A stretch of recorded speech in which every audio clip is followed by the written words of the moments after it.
Welcome to the final video in the local amateur Aussie Rules training coaches series that I've got happening.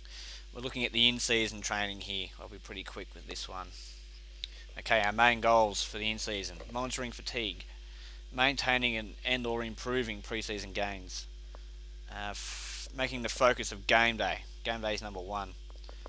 Always stress quality over quantity, and two things that are never taken into account, especially for in-season training: competing demands of training and training residuals that can ensure you can train optimally each and every session.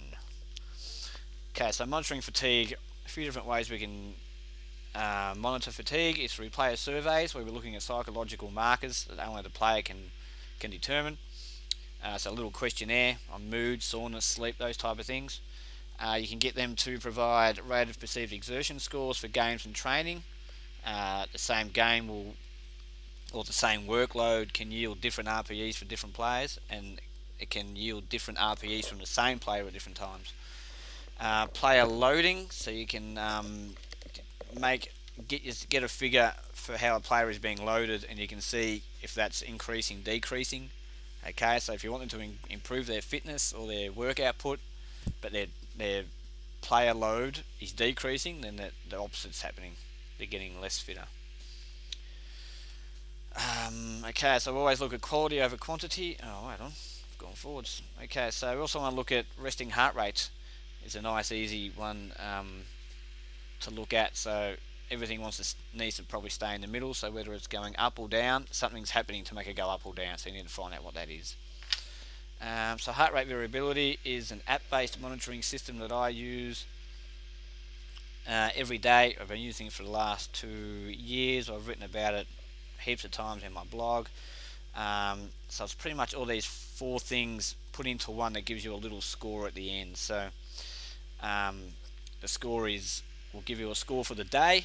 It will match it up against your baseline, and then based on that, it will tell you what your readiness is to train on that day. So some days it will say take it easy, some days it will say plan, go ahead as planned, and other days will say go for broke because your body's responding very well.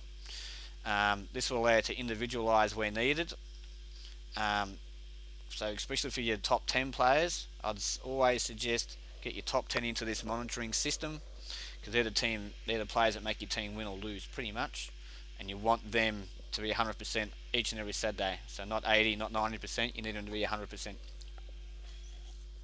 So you could back off their training a little bit if you know that they're sort of getting loaded too much.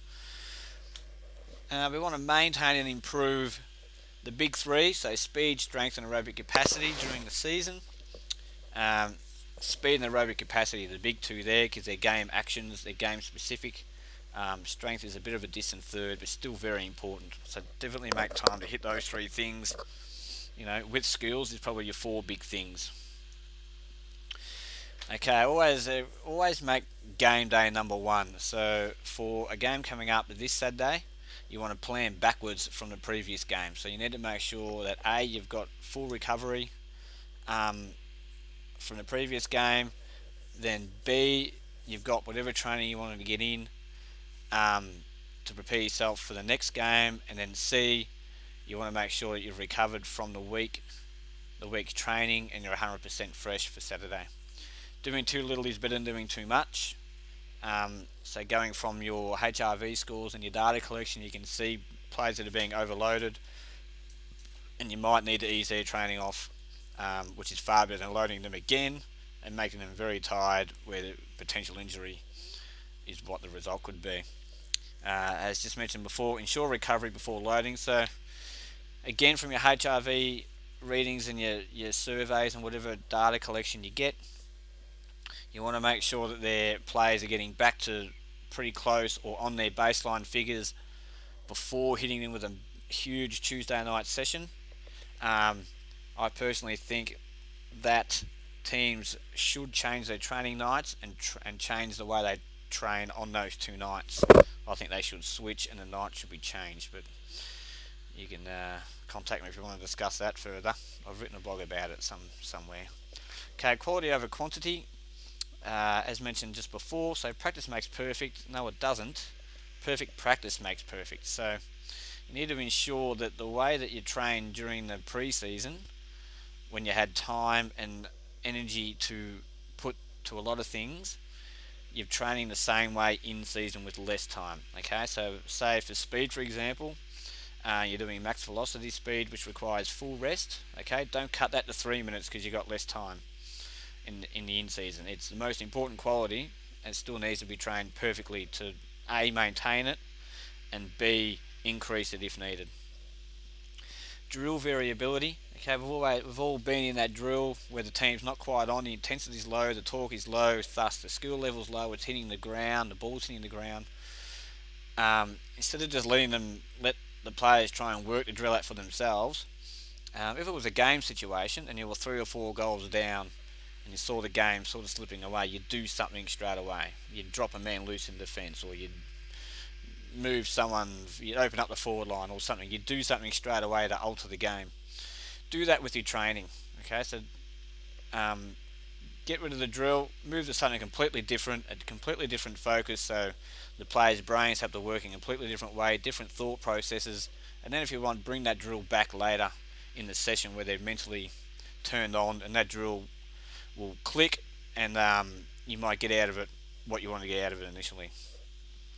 Competing demands of training. So this is very important. So some forms of training combined can actually take away from each other, and vice versa. Some can actually feed each other. So if you think of the spectrum of fitness qualities, on one end you've got aerobic capacity, which is low load, low intensity, long duration, and at the very other end you've got lactic power, which is like a 50-meter sprint, so it's high intensity, short duration.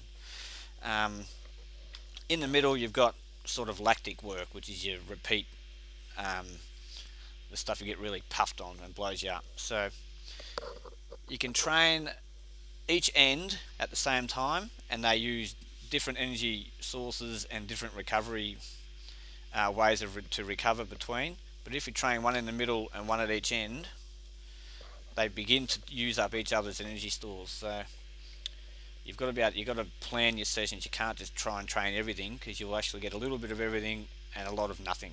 All right, you just get a lot of fatigue. So as we said, aerobic capacity, match that up with the lactic power and sort of heavy gym work. Lactic capacity, which is the one in the middle, all you want to probably do there is supplement it with a little bit of recovery aerobic work, real sort of low intensity actual recovery work, not trying to get any fitness gains out of it. Shouldn't get puffed at all.